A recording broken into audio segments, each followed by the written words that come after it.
اعوذ باللہ من الشیطان اللعین الرجیم بسم اللہ الرحمن الرحیم لإلاف قریش إلافهم رحلة الشتاء والصيف فليعبدوا رب هذا البيت الذي أطعمهم من جوع وآمنهم من خوف اللهم صل على محمد وآل محمد وعجل فرجهم۔ السلام علیکم ورحمۃ اللہ وبرکاتہ۔ اللہ تبارک و تعالیٰ کا شکر ہے کہ میں نے سورہ قریش جو قرآن مجید کا 106 نمبر کا سورہ ہے اس کی تمام آیات کی تلاوت کا شرف حاصل کیا۔ اس سورہ کی کل 4 آیات ہیں۔ بسم اللہ الرحمن الرحیم کا ترجمہ عام طور سے یہ کیا جاتا ہے کہ شروع کرتا ہوں اللہ کے نام کی مدد مانگتے ہوئے جو سب کو فیض اور فائدے پہنچانے والا، بے حد مسلسل رحم کرنے والا ہے۔ آیت نمبر 1 کا ترجمہ یہ ہے کہ کیونکہ قریش کے قبیلے والے عادی ہیں، یعنی آیت نمبر 2 کا ترجمہ ہے کہ سردی اور گرمی کے سفروں کے عادی ہیں۔ آیت نمبر 3 کا ترجمہ یہ ہے لہٰذا ان کے لیے لازمی ہے کہ اس گھر کے مالک کی عبادت کریں۔ اور آیت نمبر 4 کا ترجمہ یہ ہے کہ جس نے انہیں بھوک سے بچا کر پیٹ بھرنے کا سامان کیا اور خوف سے بچا کر امن و امان عطا کیا، اللہ ہمیں بھی امن و امان عطا کرے۔ مسند احمد میں لکھا ہے کہ قریش تجارت پیشہ تھے، کعبے کے متولی تھے، عرب کے تمام قبیلوں میں سب سے مالدار تھے۔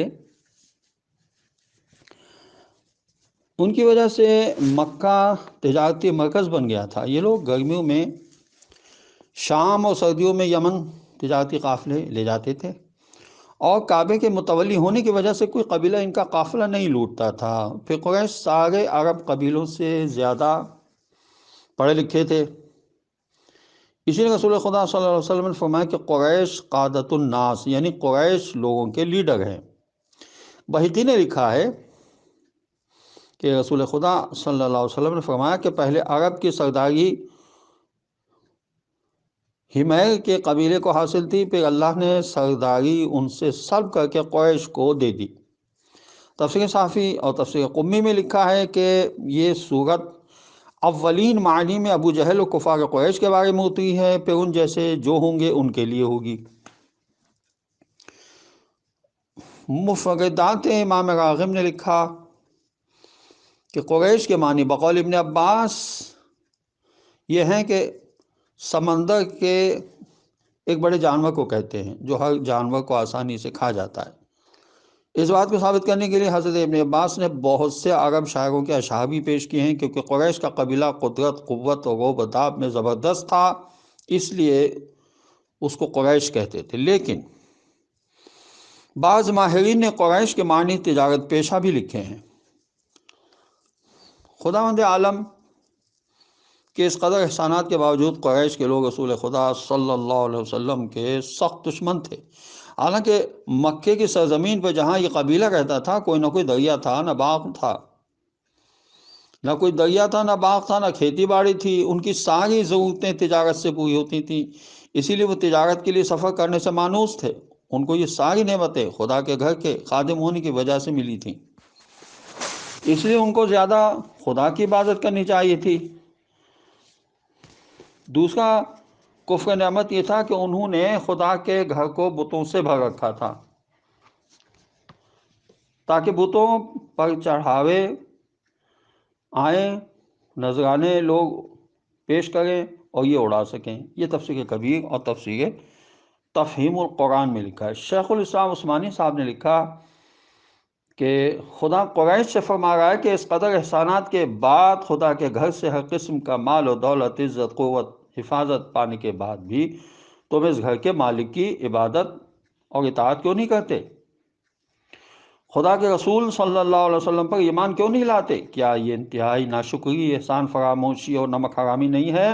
اگر تم توحید کے پیغام کی گہری باتیں نہیں سمجھ پاتے تو کم سے کم کھلی ہوئی واضح حقیقت کو سمجھ کر جس کا کھا رہے ہو اسی کی نمک حرامی کر رہے ہو۔ آخر اتنی واضح حقیقت کو سمجھنا کیا دشوار ہے؟ پھر آخر تم خدا کو چھوڑ کر بتوں کی عبادت کیوں کر رہے ہو؟ اصل بات یہ تھی کہ قریش کو ان کے تکبر نے اندھا کر دیا تھا۔ مال و دولت، عزت و قوت کے نشے میں وہ خدا و رسول صلی اللہ علیہ وسلم، قرآن و ایمان، اسلام و تمام ابدی حقیقتوں کو خاطر میں نہیں لاتے تھے۔